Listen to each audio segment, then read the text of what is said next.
Selamat sore, selamat pagi, selamat siang, selamat malam. Aku memperceloteh tentang pria atau tentang laki-laki ya. Kadang saya nggak mengerti dengan laki-laki.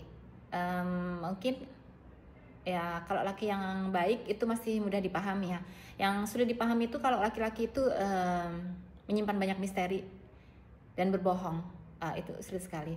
Dan saya hanya ingin bercerita ya tentang seorang laki-laki yang menurut saya itu luar biasa luar biasa istimewa. Tapi istimewanya di sini itu bukan istimewa yang baik ya.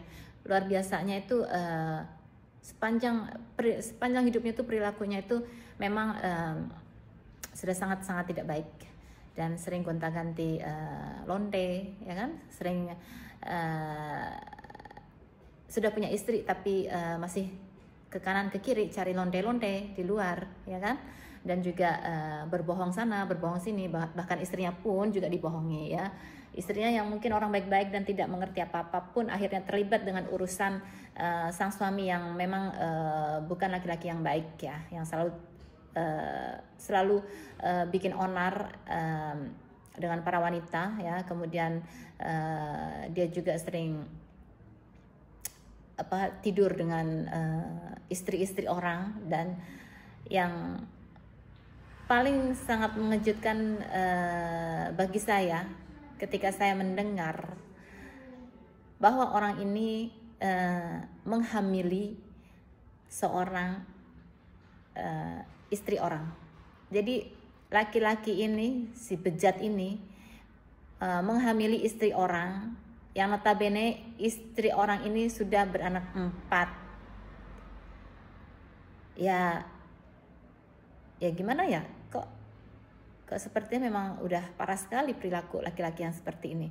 Dan juga ya mau nggak mau kan cerai ya, namanya juga istrinya peselingkuh begitu, istrinya lonte begitu ya kan, ya selingkuh. Dan akhirnya kalau orang yang saya amati ya, kalau orang itu perilakunya asal-asalan, gegabah ya, tidak dipikir panjang, itu nanti pun tidak akan bertahan ya.